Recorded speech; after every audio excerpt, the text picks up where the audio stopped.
23 nations in all carved into this stairway, representing the first great empire in history, the Persian Empire, and the many peoples who converged on its capital.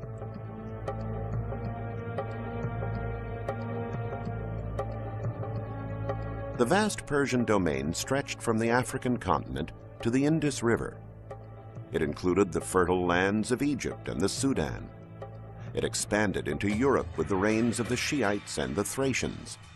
It occupied Arabia and the Babylonian lands between the Tigris and the Euphrates. To the northeast, it extended as far as today's Uzbekistan, and to the southeast, it crossed into India, and at the center, Persia, in all its splendor.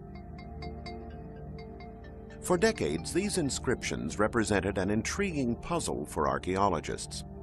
In addition to being cuneiform, the text was written in 3 different languages. High up on the mountain of Behistun, perched atop a tall ladder, English Army officer Sir Henry Rawlinson valiantly transcribed the text. That was the easy part. It then took him 10 long years to decipher it. Thanks to the work of this great archaeologist, the puzzle was resolved in 1835, and a whole new world opened up to scholars. The history of the Persians, told this time through their own works. The Greek historian Herodotus wrote, "The Persians adopt foreign customs more readily than any other people." This sentence, written with perhaps a touch of contempt, actually reveals something positive and impressive about the Persians.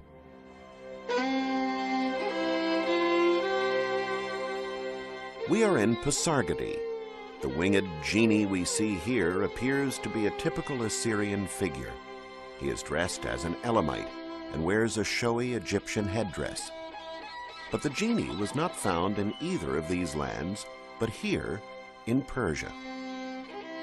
Along with other clues, this suggests that the concept of a unified world, and perhaps the desire to belong to one, originated in Persia, and that the Persians found pleasure in trying out the different lifestyles of the empire's many peoples.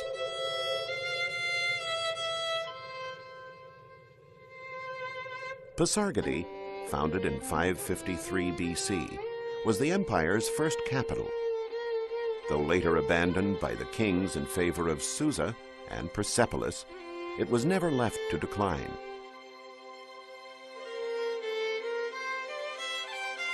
Inscriptions like this one have survived since that time.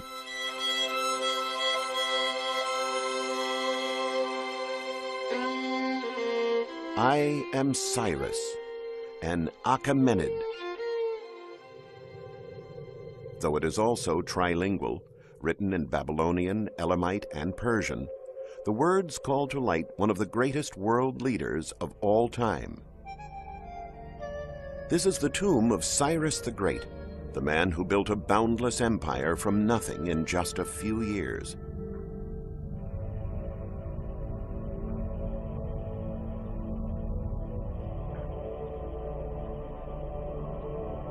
In Cyrus' time, the economy in Asia was expanding, and the people wanted stability. They wanted an end to the discord among the different tribes and peoples. There was a widespread desire to belong to a unified world. Today, we call this idea ecumenism. At that time, the concept was that of a universal empire. The first one to appreciate its value and to put it into practice was Cyrus himself. In Persia, if you wanted to offer a tribute to the gods, you'd be hard-pressed, for there are no temples here.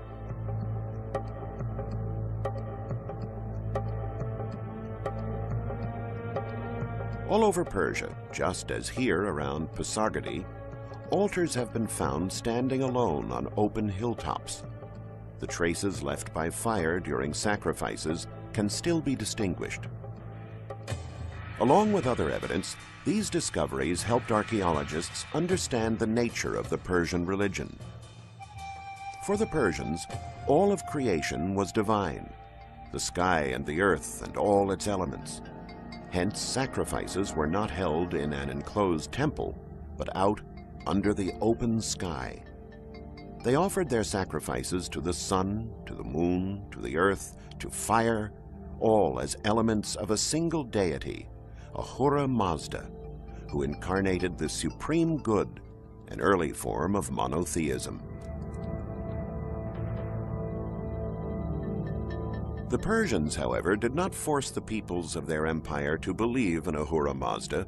They allowed freedom of worship. You could dedicate your sacrifice on the altars to any god you wished.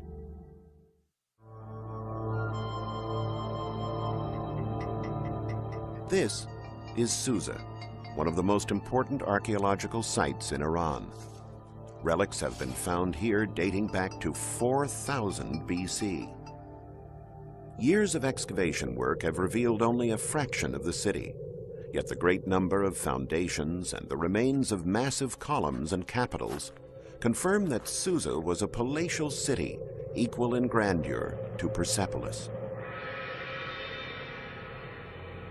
Historical records tell us that under King Darius I in 512 BC, Susa grew in splendor, becoming a capital together with Persepolis. But why have two capitals? At 5,000 feet above sea level, Persepolis was covered by snow for most of the winter, and thus impractical for many of the governmental functions. With such a large empire to direct, the government certainly couldn't just shut down when the weather got bad.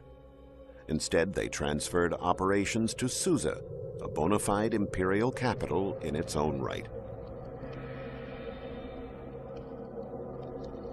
In Susa, archaeologists found glazed tiles that they quickly recognized as pieces of a larger picture.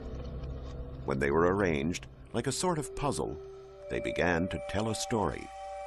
They fit together to make elaborate tunics, golden jewelry, a javelin, a bow, and a quiver.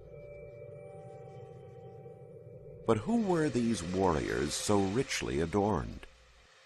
Excavation work began in Susa in 1884. The first to realize that those warriors must have belonged to an elite unit were the French husband and wife team, the Dieulafoy. Examining the puzzle in the light of descriptions by Herodotus, they figured out that what was taking shape before their eyes was the image of one of the emperor's personal guard units, the legendary Immortals. There were 10,000 guards to protect the emperor. When one of them was struck down in battle, another immediately took his place, giving the impression that their ranks were immutable. Hence the name, the Immortals. The king they defended represented the unified state, the power capable of imposing order. And in some parts of the empire, he was seen as a divinity.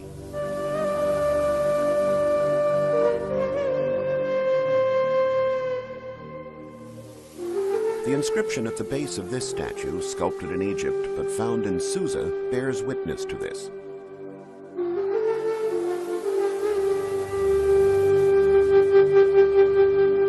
To you, Darius, are given power and stability. All the plains and mountains are collected under your sandals. To you are given Upper and Lower Egypt, who worship your wondrous visage, like that of Ra, for all time. The magnificent archaeological site of Persepolis, one of the most important in the world, lay hidden for 2,000 years. Alexander the Great's troops, in a drunken orgy to celebrate the conquest of the Persian capital, razed it to the ground. Then time and sand buried it for centuries.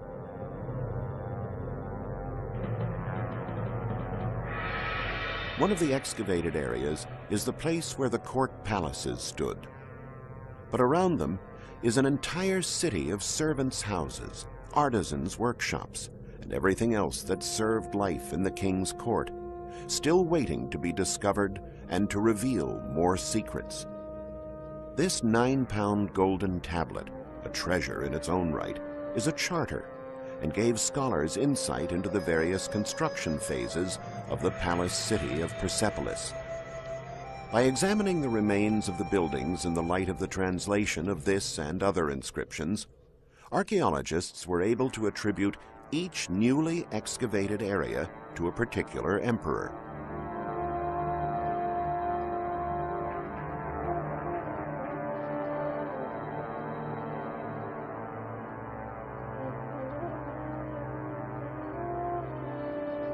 What we see here is the original nucleus, founded by Darius. This area represents a transition from Darius to Xerxes, his son, who was defeated by the Greeks. And this area corresponds entirely to Xerxes. The largest part of the archaeological site, a sort of second city, was built by the succeeding emperors down to Darius III. The discovery overturns a conviction passed on to us by the Greeks, especially through Aeschylus and his Persians play, which relates, "The inhabitants of the Asian lands no longer obey the Persians. They no longer bear the exacted tribute, nor do they fall prostrate to let themselves be commanded. The king's greatness is finished." Nothing could be farther from the truth.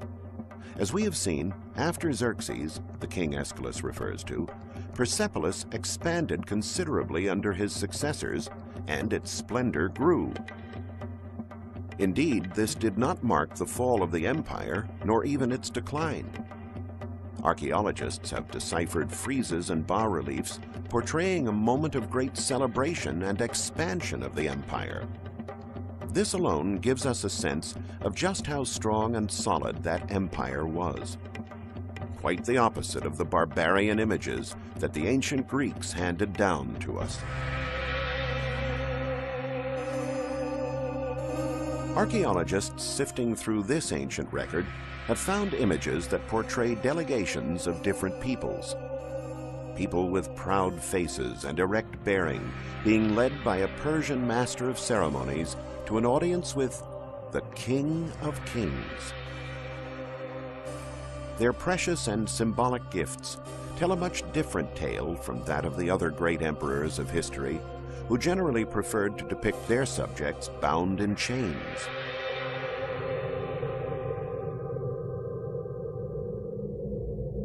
But the biggest revelation of all came from this bas-relief, found next to the processions of the peoples. The image is clearly symbolic, but what could it mean? Comparing the astral symbols with the Persian calendar, scholars have ascertained that what we see here is the constellation Leo displacing Taurus. We are thus at the first day of spring, a celebration known as Nurus. On this day, the people streamed in from neighboring areas and put up their tents around the center of the world, initiating the empire's greatest festival.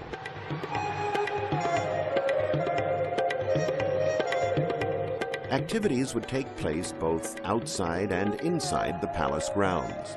Those invited inside were in for a treat.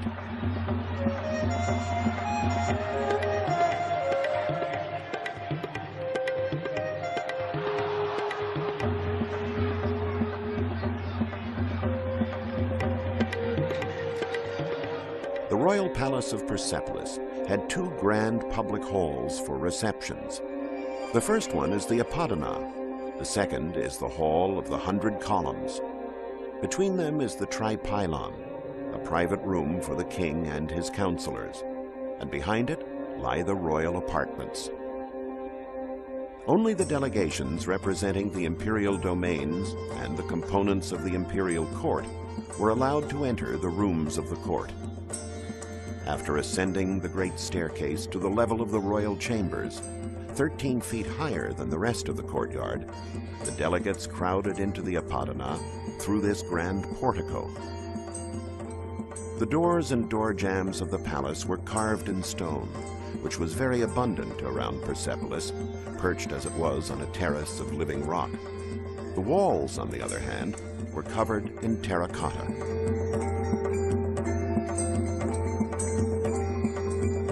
The Apodana, also known as the audience chamber, held as many as 10,000 people. To avoid confusing babble, a common language was adopted during ceremonies and official acts, Aramaic, an easy idiom of Semitic origin that used the Phoenician alphabet. By using a language that they themselves had to study and learn, the Persians once again proved to be in the vanguard in desiring a common world that all would want to belong to. Aramaic was the official language of the Persian bureaucracy, an important step for developing from an empire encompassing many peoples to a state composed of a single people. After presiding over the grand procession, the king withdrew to this council chamber, the tripylon. On the door to the tripylon, the king is sculpted as being borne aloft by his people, an image that might allude to what happened inside. Here, the king is meeting with his trusted aides to improve the organization of his empire and to make revolutionary decisions. It would be in this chamber where the council resolved to build new roads, chart new sea routes, establish a unified system of weights and measures, and adopt a common currency using bimetal coins made of gold and silver.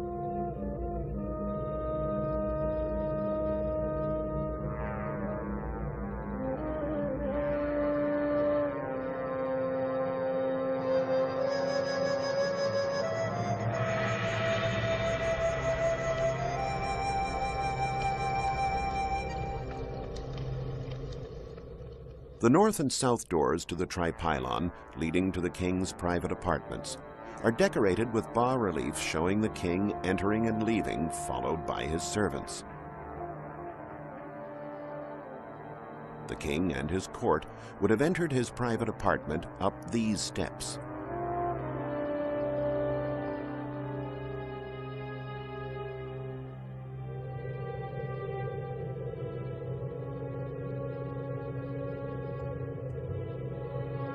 Inside the palace of Darius, you'd better be on your best behavior, or you might have to answer to the king's watchdog.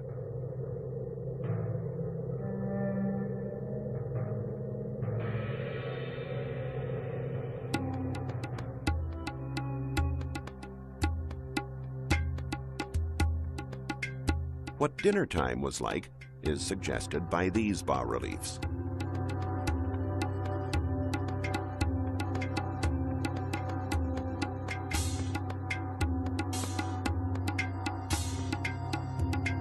The dishes found here are made of precious metals, offering further testimony to the luxury that distinguished life in the king's court. The king, lord of the provinces and armies, appointed members of his family or his most trusted men to select positions and rewarded them with fabulous gifts.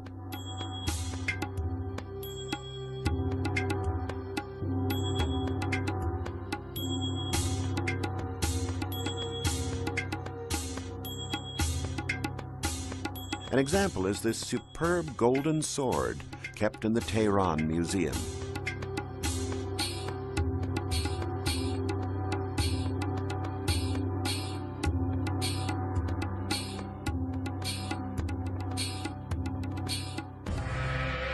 After the meal, the king and his entourage would move toward the Hall of the 100 Columns. This is where the delegations would present their gifts. The representatives of the peoples of the empire would wait in the courtyard, and from here, when it pleased the king, they would be invited into the Hall of the 100 Columns for the audience. This room was bigger than the first one, but located at a lower level. There was a grand portico before this hall as well. It was richly decorated, hinting at the sumptuousness and sacredness of the chamber within. Not everyone was allowed to approach the king. Sometimes you'd have to be content with just a glimpse of the emperor. When he sat on his throne in the Hall of the 100 Columns, awaiting gifts to be laid at his feet, he was enclosed in curtains and shrouded in shadow.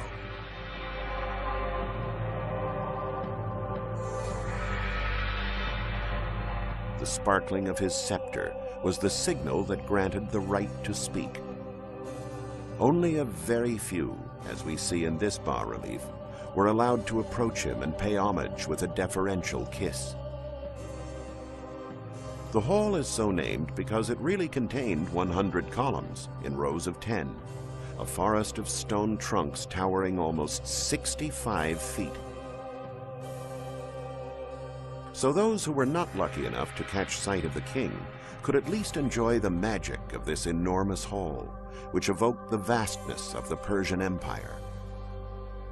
Mythological animals on the tops of the columns watched over the king, protecting his city and his people.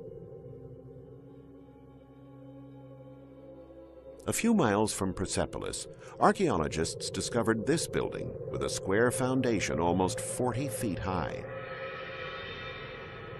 What it was is still a mystery, sparking vigorous debate among scholars, not just because of its unknown origin, but also for its location close to the walls of Mount Nakshi Rustam.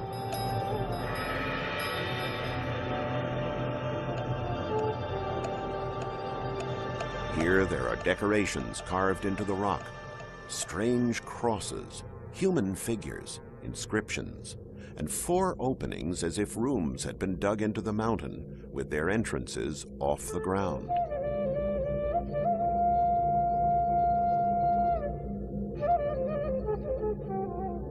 There are several hypotheses regarding this work. Some say it is a temple of fire, others that it is a watchtower. But the most alluring idea of all is that it once was a library where sacred texts were kept. If you get close enough to the wall, you can see figures that, more than any others, helped scholars understand what is being said here. They are Persians who are mourning the death of their emperor. The crosses of Nakshi Rustam are the royal tombs of Darius I and his immediate successors.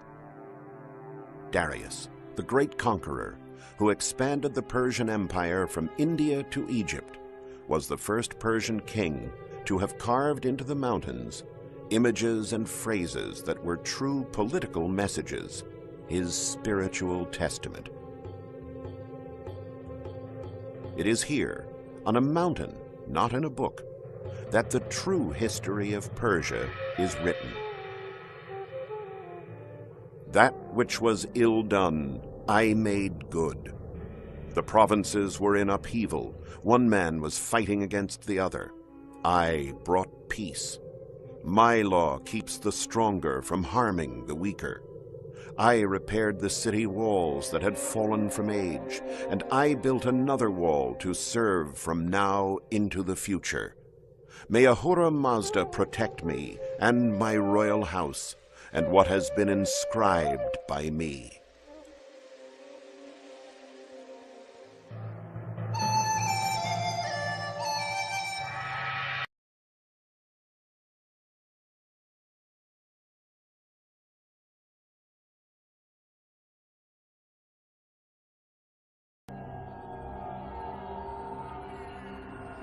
More than 2,000 years ago, the Roman Empire controlled most of the known world. Rare gifts, such as silk, frankincense, and myrrh, were coveted in the kingdom. They came from mysterious faraway lands in the east, and they were worth as much as gold. To deliver these goods to cities in the west, caravans undertook long and perilous journeys over dangerous desert sands, passing through secluded desert cities like Petra and Palmyra. For centuries, archaeologists and explorers have attempted to uncover these long-lost desert highways. Follow us as we journey back in time to the ancient trade routes and discover the lost caravan cities of the Middle East.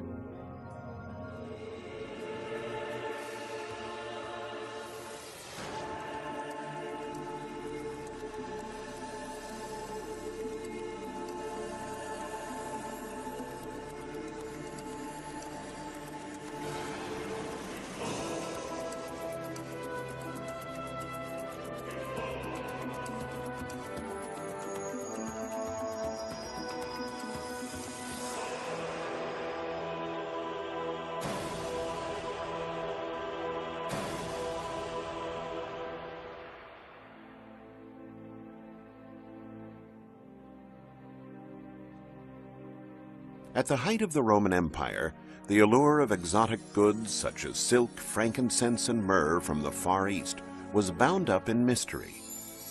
No one knew the secret of that featherweight fabric called silk, and which faraway kingdom produced it.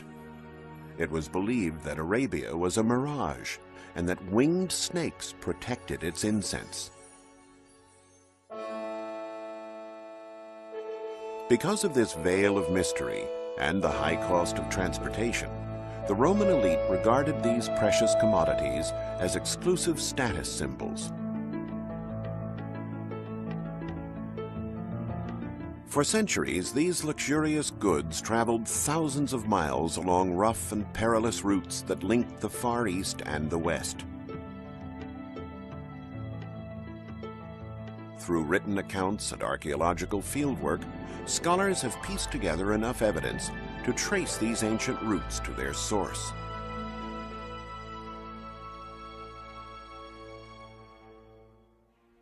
In the 1st century AD, silk from China traveled along the famous Silk Road to the Roman frontier outpost, the city of Palmyra, located in modern-day Syria. Pepper and precious stones were sent across the Indian Ocean to the southern tip of the Arabian Peninsula to what is now Yemen, and then on to Petra in modern-day Jordan.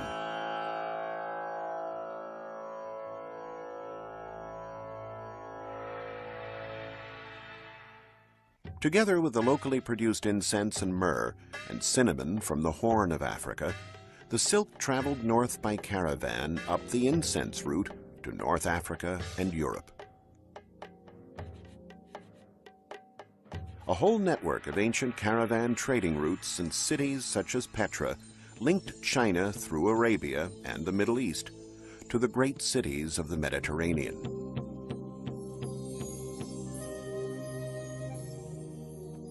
After searching for many years, archaeologists discovered that these time-worn, wind-blown ruins were the remains of the once affluent city of Marib.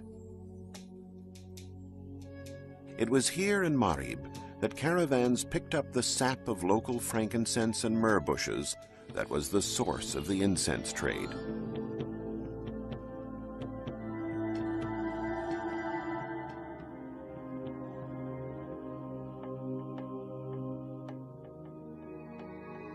These remaining walls and other finds led to the discovery of an extraordinary work of engineering in both scale and the period when it was built, 8 centuries before Christ. Archaeologists realized that the walls were part of a huge hydraulic system, the legendary Dam of Marib, located in the ancient kingdom of the Sabaean, in what is now modern-day Yemen.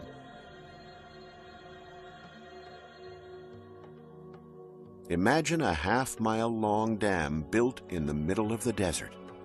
The basin of the dam collected the abundant waters from seasonal monsoons that flowed down from the coastal mountain range to the desert. The monumental dam lasted almost 1,300 years until its collapse in the 5th century AD, marking the end of the wealth of the Sabaeans. The dam at Marib was an engineering marvel. A complex system of channels distributed water that irrigated over 12,000 acres until it was buried by the desert sands. Who were the Sabaean people with the capability to build such a huge project? They inhabited the southernmost tip of the Arabian Peninsula more than 2,800 years ago. Their fame is forever linked to a biblical figure, the Queen of Sheba. This legendary and beautiful Sabaean queen crossed the deserts of Arabia to meet the wise Israeli king of the Jews, Solomon, by whom she had a son. Historians endeavored to discover where the beautiful Queen of Sheba came from. Excavations have uncovered a series of 5 elegant, flat-sided, monolithic columns, which are believed to be the remains of the Temple of Bilqis, the true name of the Queen of Sheba, and the temple is where she was worshipped by the Sabaeans as a goddess.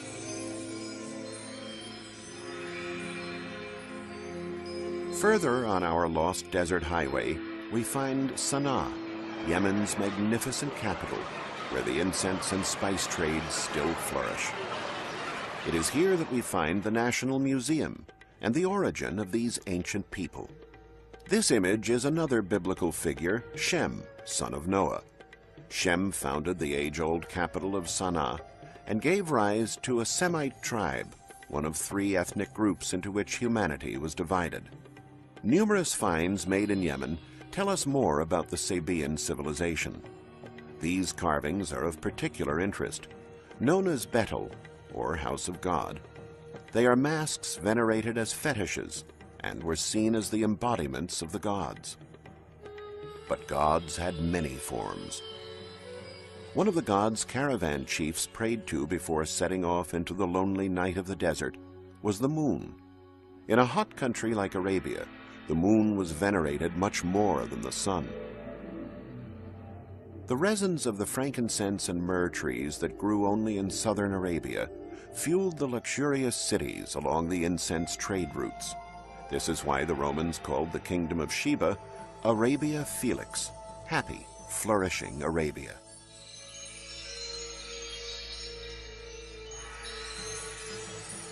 The discovery of this inscription, an ex voto, revealed a great deal of information about the daily life of those involved in the caravans.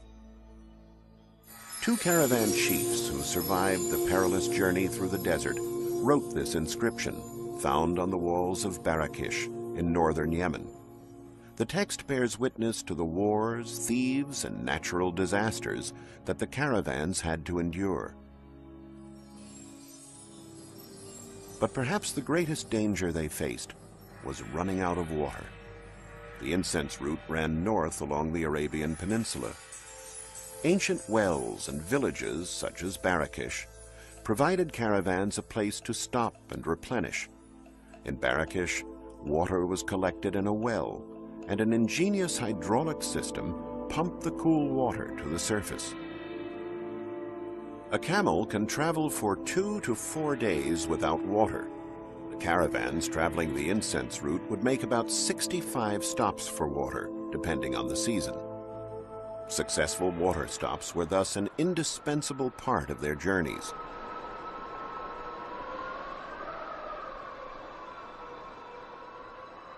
For centuries, legends and age-old texts elaborated on one of these desert ports, a fabulous ancient city hidden deep within the Jordanian desert. It wasn't until the late 19th century that a Swiss explorer named John Ludwig Burckhardt began his own search for this fabled lost city that seemed to have disappeared into thin air.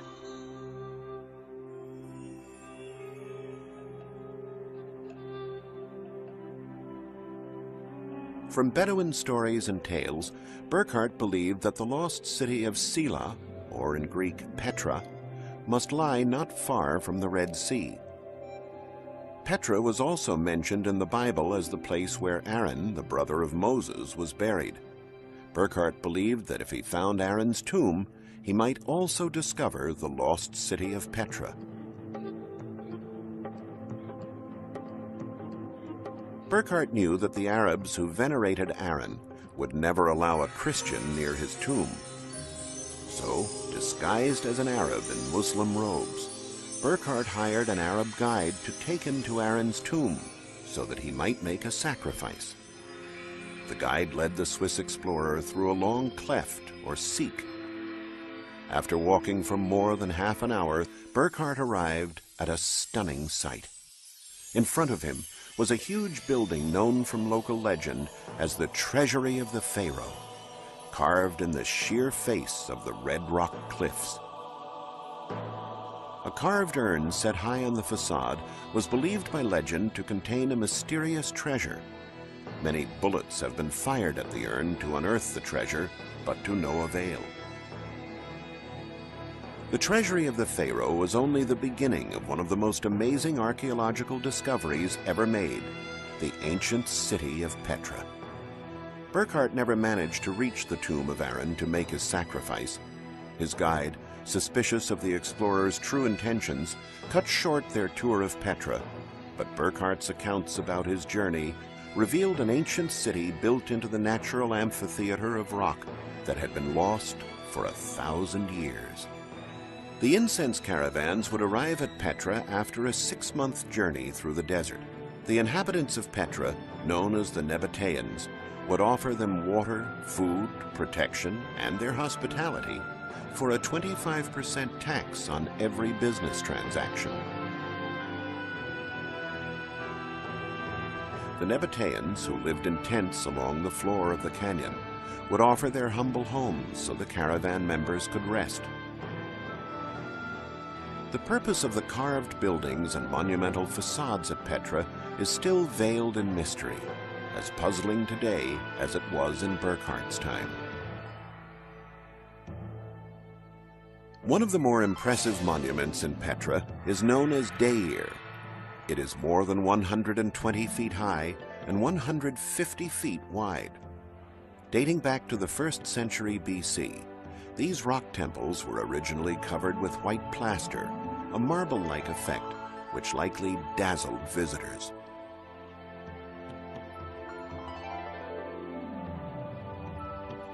Today, in this city of ghosts, the Tomb of Silk is one of the most famous monuments.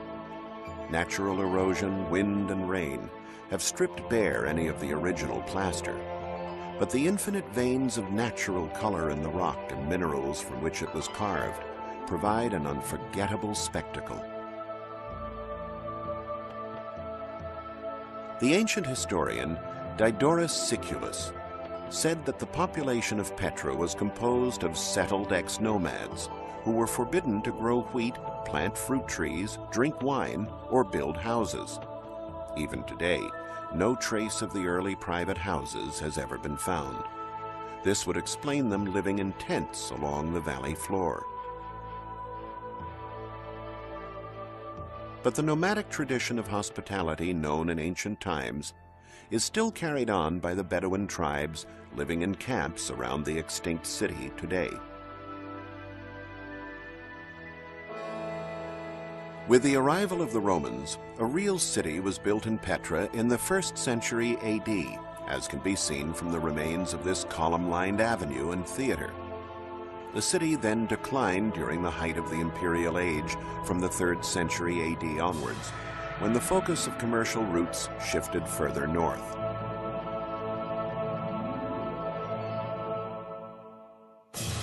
Roman historians reported the location of another outpost city at an intersection where the Silk Road and the incense route met. Many archaeologists set out to locate this mysterious city, believed to be buried under the vast expanse of the Syrian desert, somewhere between the modern borders of Jordan and Iraq. It was in this vast desert that a large number of columns were found. Various fortified sites or castles built during the Crusades used materials taken from cities constructed almost 1,000 years earlier. In fact, it was a site found in the desert overlooking one of these Crusader castles that drew the interest of archaeologists. As they pieced together the ruins and erected many of the fallen columns in their original placements, it was clear what had been found was the remains of the spectacular ancient city of Palmyra. In Palmyra, the glorious city of palms, archaeologists discovered one of the longest and best preserved column-lined avenues of the ancient world. Palmyra became the focus of the trade caravans and deprived Petra of its livelihood because it was so perfectly situated at the intersection of the silk and incense routes.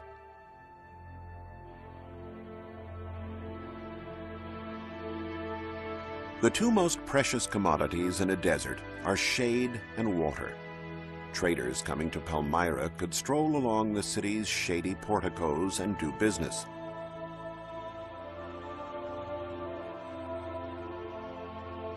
They could also replenish their water supplies from the nearby Efqua oasis. In return, they would pay a high duty tax, which contributed to the city's opulence. The original portico was even more ornate than the remains now lead us to imagine.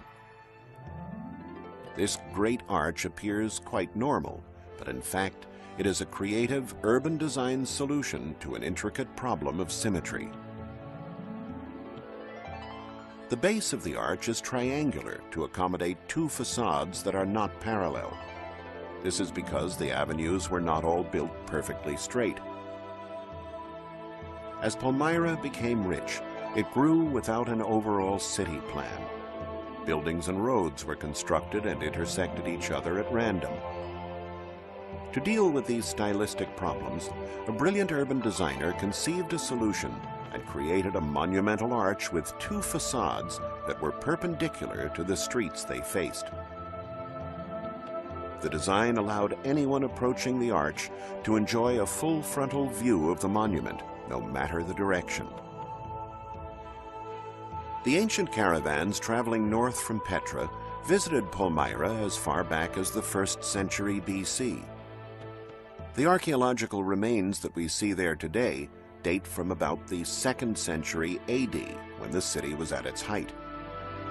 The shady porticos, statues, and magnificent buildings such as the Tetrapylon were built during this time. The Roman theater is extremely well preserved, retaining most of the stage area. The theater employed a 2nd floor and together was over 50 feet high and 150 feet wide. The richly decorated central door, the largest of 5 doors, opened onto the stage and was known as the director's door. The facade held 4 main columns with floral friezes.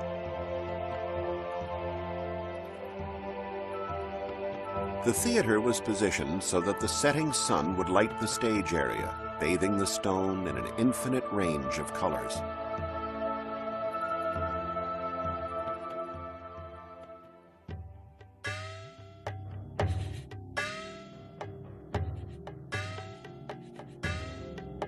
The caravan traders, having sold their spices, incense, and myrrh to merchants in Palmyra for gold and precious stones, would bid farewell to the city and head back home toward Petra and Marib.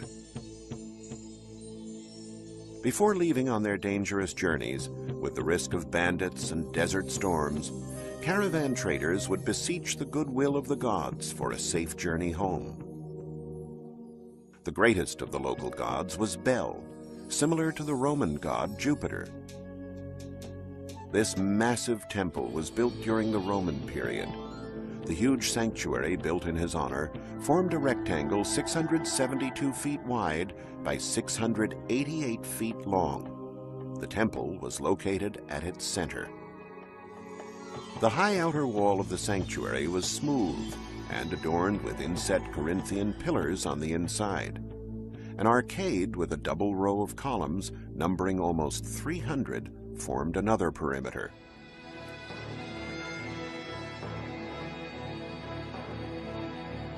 The god Bel, venerated in the sanctuary, was a mixture of the man-like Greek and Roman gods and the embodiment of the natural forces sacred to the Egyptian and Arab peoples of the desert. Bel was the Lord God, embodiment of the luxurious vegetation that resulted from the presence of water, which could clearly be seen in oases such as Palmyra.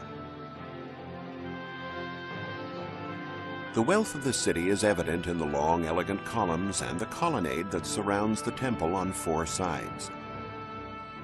The capitals were actually made out of bronze, another clue to how rich the city was in ancient times.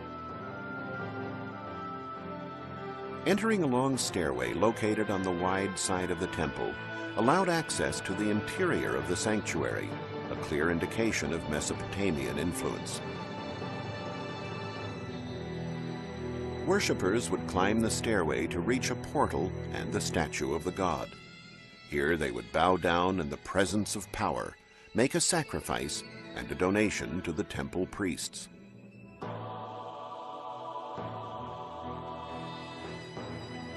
An unusual feature of the temple was the opportunity of climbing up to the roof. The access stairways were hidden within the 4 turrets abutting the upper terrace. The size difference between the relatively small temple and the much larger surrounding courtyard was another feature of Mesopotamian design.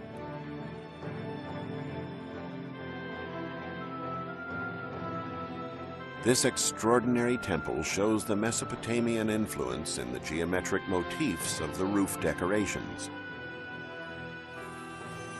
The Western-inspired columns are imports from the Roman culture.